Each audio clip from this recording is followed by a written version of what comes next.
Hey guys, Chris Dorry here. Today I'm going to go through my May 2021 AFL Draft Power Rankings and sort all the players into a tier list. In my Power Rankings, which were released earlier this week on ESPN, I completed profiles for my top 15 players.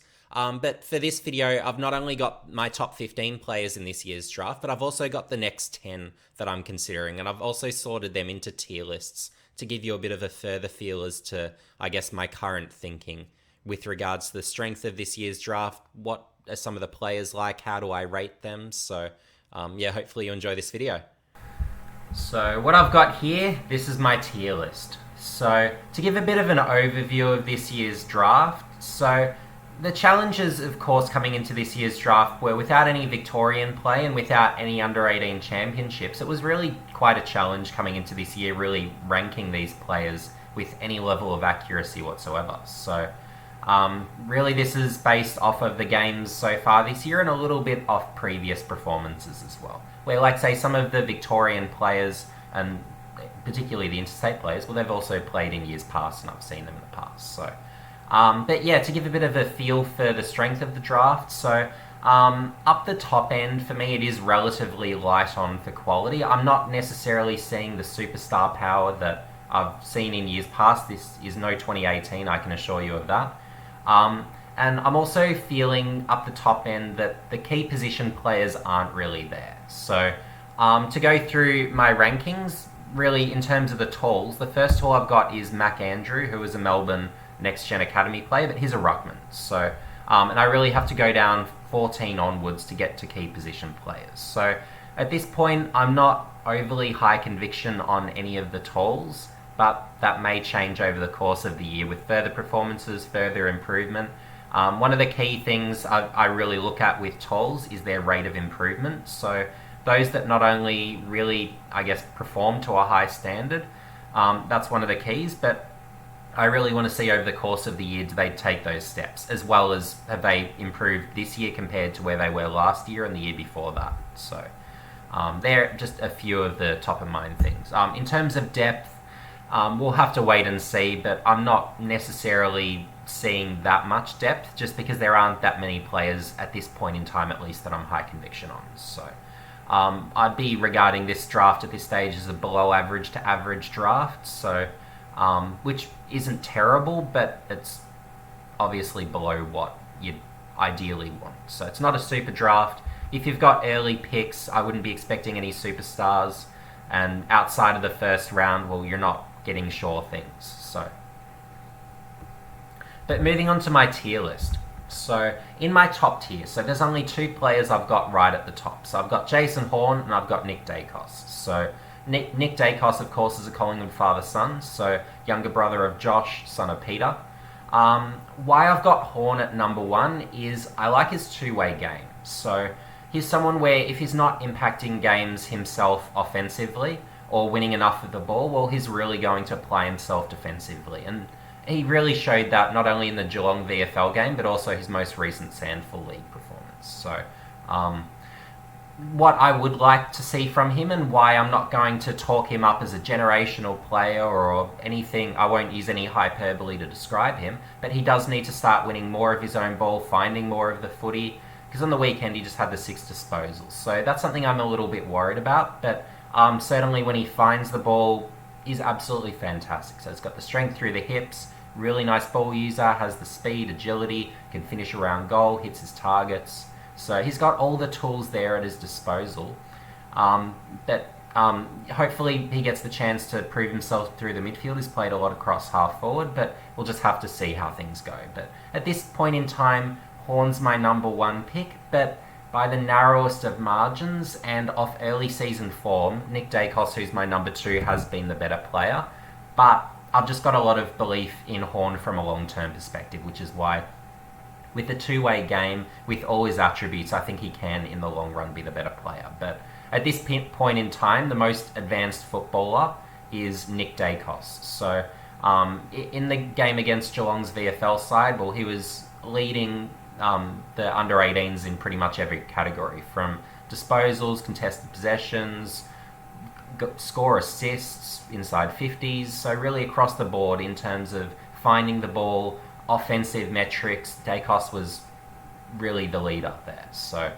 Um, so he's someone where in his NAB League games so far is averaging 33 disposals, 3 goals. So he's killing it, needless to say. So he's an impact player, whether he's in the midfield, whether you put him forward, so dual position impact. You could even put him across half back. So you really get a lot of options there. And of course, Collingwood will be matching any bids on him, but they will need to cough up the points and they'll need to find a way to generate more points or they'll be going into a points deficit. So they're the things to be aware of there. And then with Collingwood also, they've got Yusuf Dib, who small forward, provides a lot of forward pressure, really likes that sort of tackling energy to him, but he's a good ground level player. So he's that sub 175 small forward, which is another thing Collingwood needs. So they'll have more points to cough up. So they'll really need to find a way to get more picks in this draft, which most likely will mean trading future picks because they traded this year's first.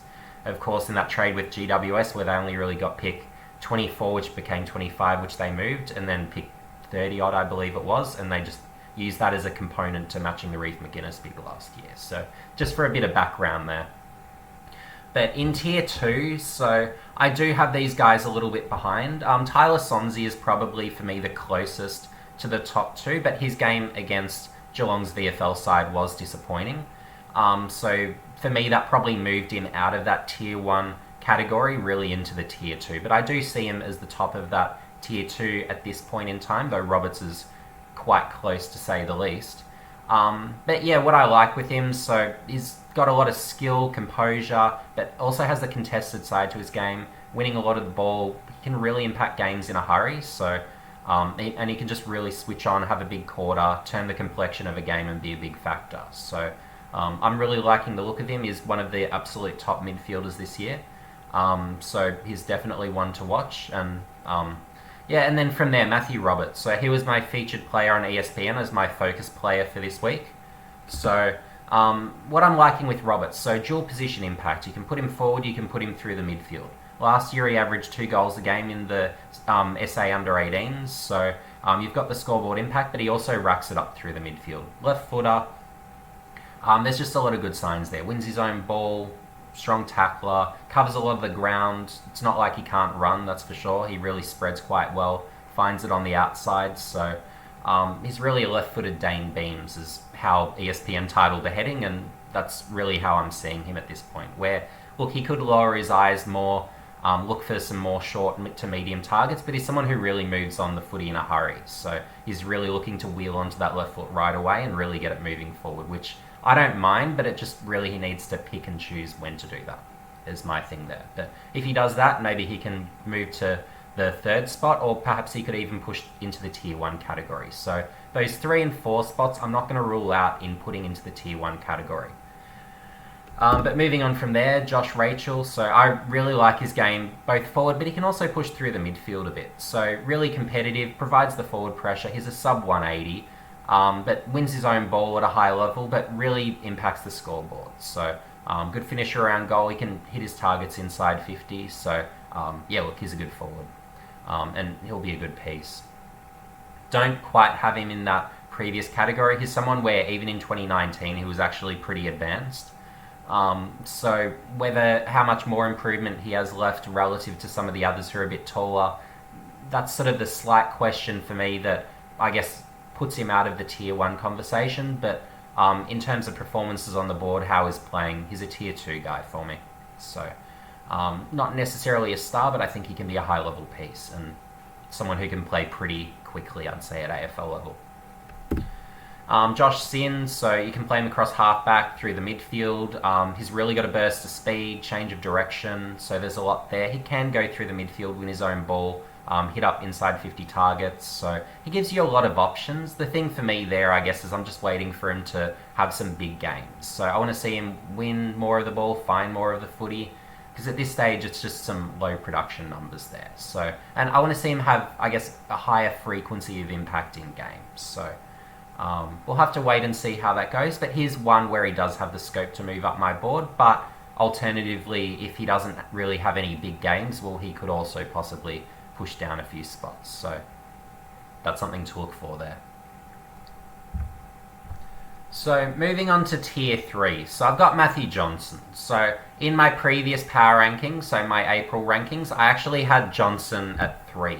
So I had Roberts at 2, Johnson 3 in that previous edition. So with Johnson, look, tall midfielder, 192 centimeters, and has a great deal of attributes on his side. So that's what he's got there. So great composure, really moves well in traffic, good ball user, wins it contested, strong tackler. So you've got a lot of attributes there. But early season, look, he hasn't been finding as much of the ball as I'd be expecting. Where in the Colts, he's been, both of his games there, he was sub 20 disposals. Against Geelong's VFL game, look, he really across the team, they weren't impressive. Johnson wasn't anything impressive there either. And then on the weekend, he did have his Waffle League debut. And look, he was reasonable and reasonably competitive. But look, on performance, I just can't justify having him any higher. He really does need some big games behind him to really have me thinking about him as a higher pick. Because I haven't necessarily seen that development or step up from where he was at last year to really justify an earlier position. Because again, if you're a taller player, well, if you're showing a heightened rate of improvement, I'll be more likely to have them higher on my board. But I just haven't seen that higher rate of improvement yet for Johnson to necessarily give him that tall midfielder premium price tag in my rankings. So that's sort of my thinking there, but there is definitely the potential that he moves up to that tier 2 list. So moving down from there, Connor McDonald. So early season, he's been absolutely killing it. So through the midfield, he's winning it, spreading, covering a lot of ground, but he's also going forward and hitting the scoreboard. So he's currently in the dual position impact category, so he's highly desirable. And if he keeps improving, if he keeps racking it up and dominating, well, he could possibly push to the tier 2 list. But I'd just like to see more games of him because I've seen very little at this point. So just having only seen the one Dandenong game thus far. So so just before I move him up, I'd like to see a few more games just to really ensure that he is that tier 2 quality player. That early signs are very good with McDonald. Hugh Jackson. So I don't believe anyone else would have him this high necessarily at this point in time, but I've just liked the way he's started the season, and I've liked how he's developed from this time last year. So highly skilled midfielder, can play inside or outside, so you've got those options. But this year I have noticed he's won a little bit more of it contested. So having that boost in contested ball, really until last round he was 30 plus disposals every game in the SA under 18, so he's racking it up like crazy. But then obviously he's got that sort of, ball use component to him as well. So having that, look, I think he's a neat midfielder. I think people are probably going to overlook him because he's around that 180 or so centimetre type. But look, he's a well-performed mid who just keeps performing, and he's showing that improvement as well, which I like. And if you've got the contested side, which Jackson seems to be developing pretty well, as long as that's good, then I like him as a prospect, and I think he's worth a pick, certainly in the first round. So possible I drop Jackson at some point if others push past him, but at this stage he's someone where at least I'm higher conviction on him than a lot of the players I have behind him. So that's sort of my current stance there. Neil Erasmus, look, I'm liking a lot of the signs from him. You can really play him whether it's forward, midfield. You've got that dual position optionality. So I always look at that as a bonus. So as a forward, he's a really strong mark. And what's really unique about Erasmus, and I mentioned this in the ESPN podcast during the week when I was on for a 15-minute segment there, but he's just such a unique player in the respect that across half forward, I've never seen anyone take as many intercept marks as him. He just has that innate ability to read it. So if you've got, all the pressure forwards that can really, create a lot of pressure and, make it really hard to get clean delivery out of defence, well, if you've got an Erasmus alongside them, well, he could just keep taking intercept marks across half forward and really be a problem and a good complement. So that could be a potential way to use him at AFL level, I'd be thinking. But then again, he can also push through the midfield, and he's been 28 plus disposals in all his Waffle Colts games so far, so he's been very consistent through the midfield as well. So lots of signs there. Moves well, shown a really good rate of improvement, a later year birthday, so there's a lot of good signs there. Far from a complete polished, finished player, but I'm liking a lot that I'm seeing, and as long as he keeps improving, keeps stepping up, keeps showing a few more things, then I like him. But probably could clean up his ball use a little bit, but yeah, we'll have to see how that goes. Ned Long. So from his 3 games so far in the NAB League, well, he's kicked 7 goals, so he's been absolutely fantastic. So a sort of tall midfielder, so he's about your 191, 192-ish there. So strong mark, wins it contested, wins a high rate contested through the midfield, racking it up.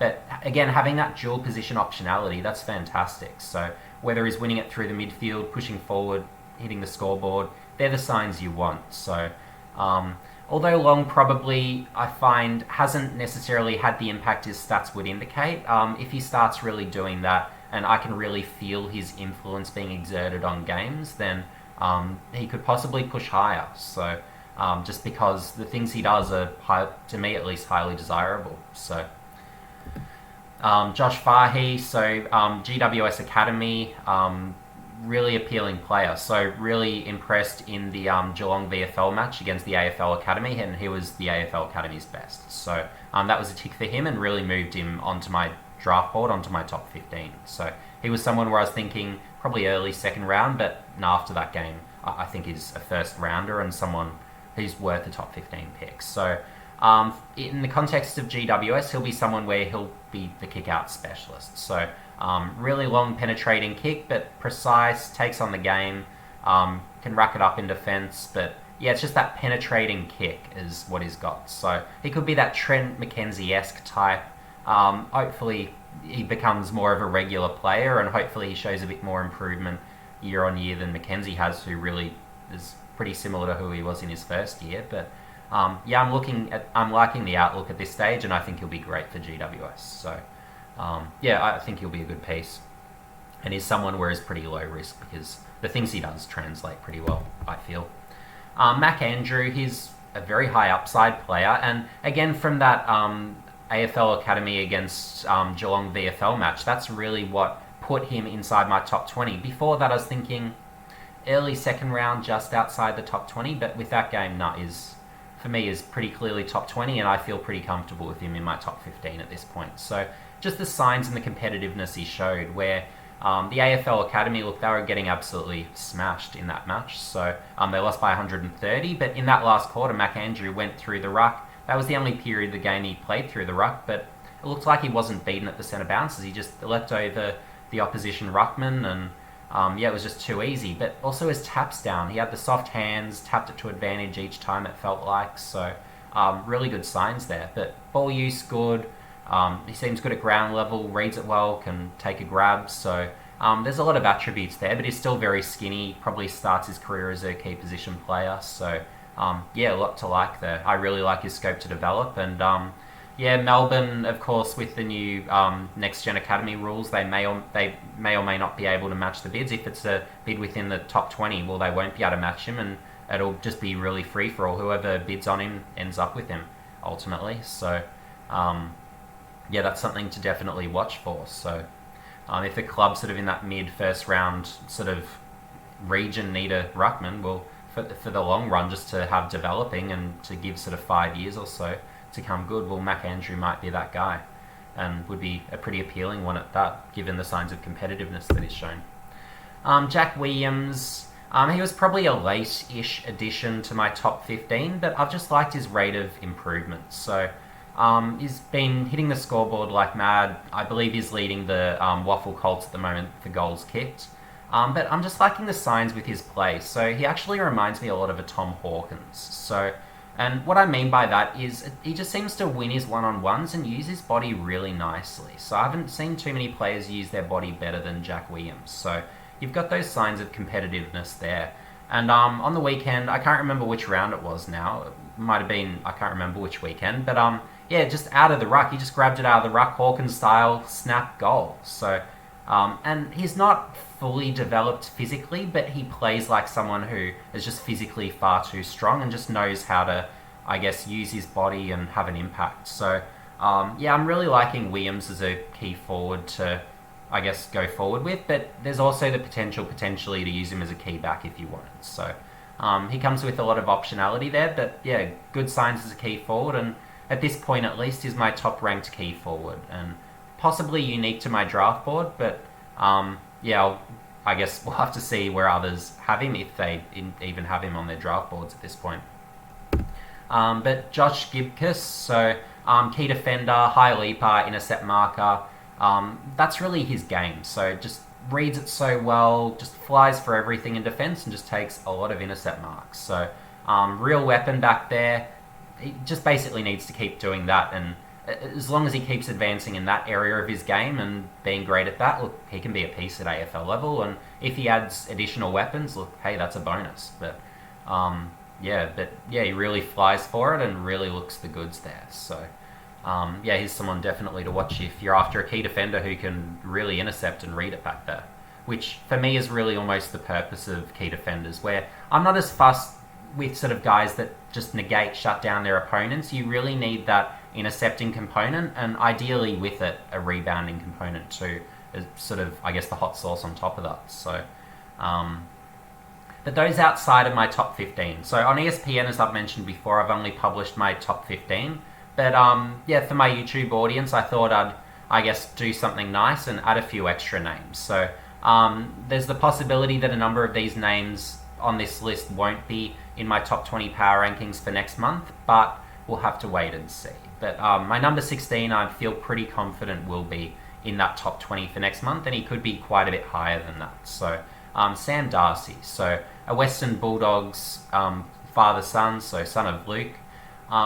In hearing his height update, so in my notes I actually had him as 197 centimeters, which came through in my document with all the data as to all the heights and weights, but I've received confirmation from now several different sources that actually confirms that is 203 centimeters. So that's really appealing for someone, although he's very skinny at this point, but he reads the game so well, really strong contested mark, but then also so mobile around the ground. And he's someone where he's not only a ruckman, but he's actually got the key position capabilities. So I'm really liking the look of him.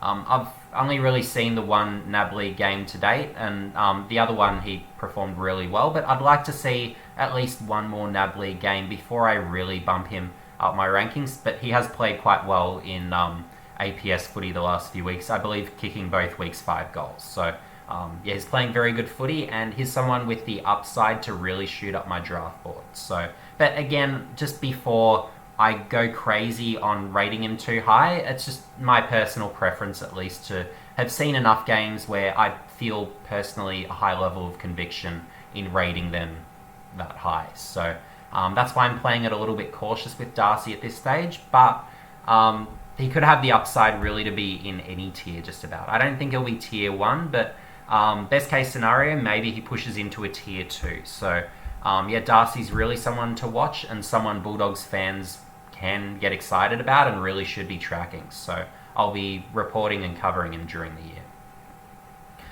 Sam Banks, so he's Tasmania's best prospect, rebounding defender, really good ball user, has some penetration there. So I'm liking the look of him.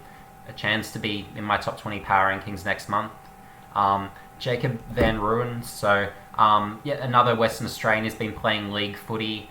Possibly a touch disappointing at league level early stages, but he did have a good first game. So we'll have to see how he goes, how his development is this year.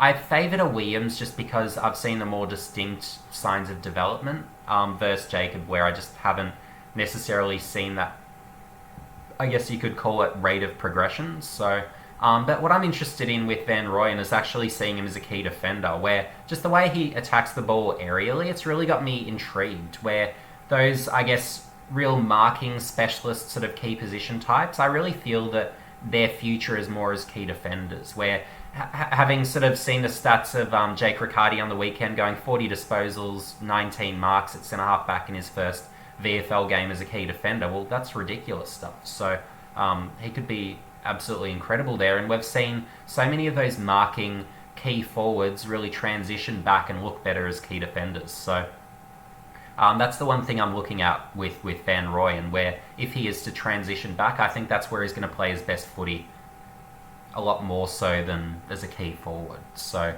But as a key forward, I'm not discounting his chances, but he really intrigues me as a key defender. And if I see him really impress as a key defender, then he's probably more likely to go up in my personal rankings. But maybe different for some club recruiters. I can't speak on their behalf.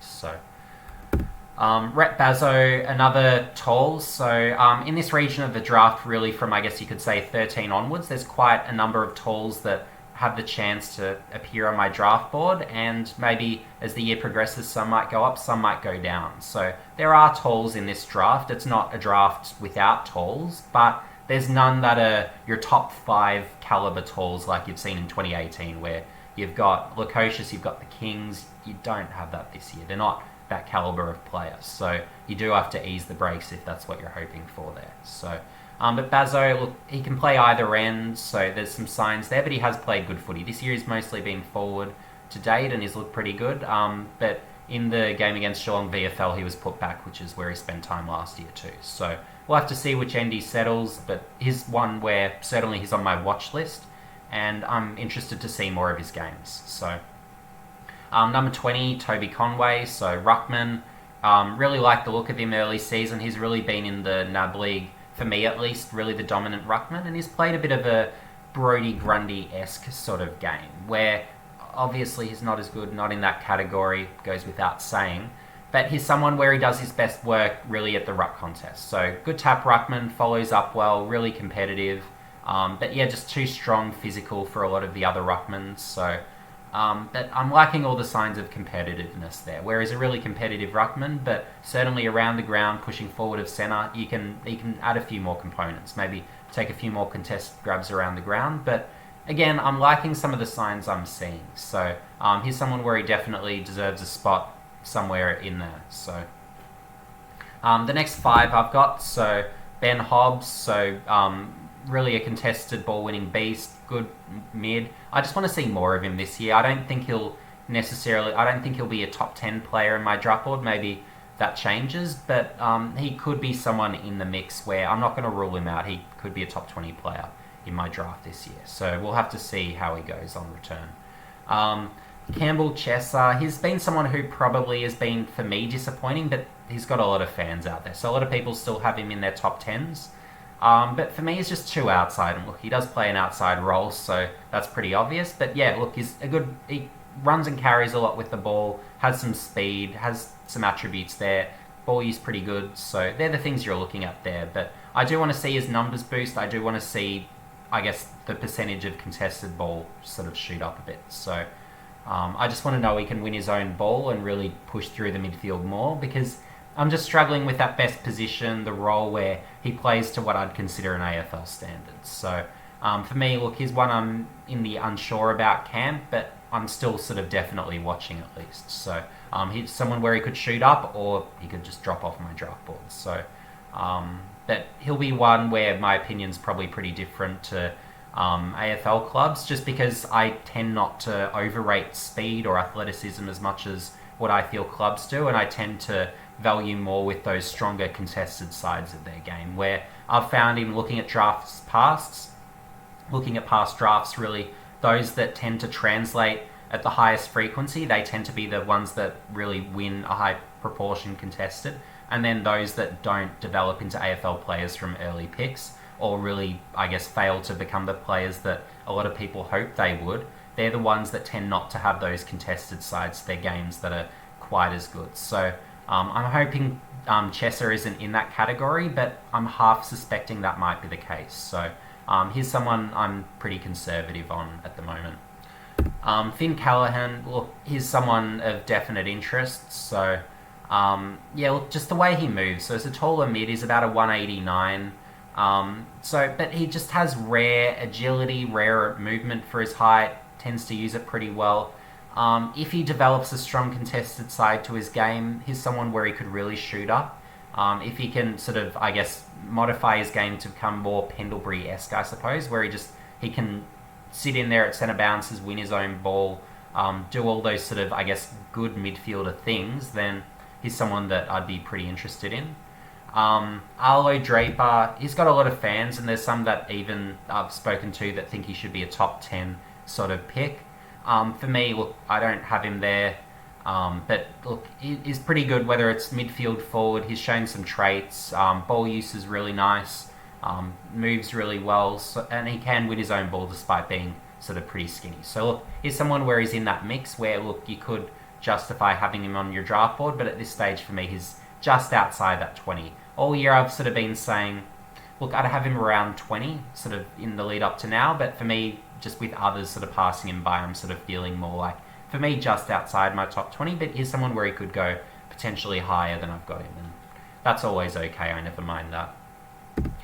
Braden Andrews, he was someone where I actually included him in my original power rankings, so from April, but he's someone where he just hasn't necessarily done what I've hoped. And look, in fairness, he's hurt, he's out, but I really want to see with him. So as a utility, he can play anywhere, pretty tall, good height, has some attributes, but I really want to see that he can win his own ball and has that contested side to him. Because if he's someone where he has that contested side, can play through the midfield and play well through the midfield, he can get back onto my draft board. But if not, I'm not sure about him. So he's in that sort of, I guess, uncertain category at this point, but with the scope to rise given previous reputations. So I'm interested to see how he goes on return.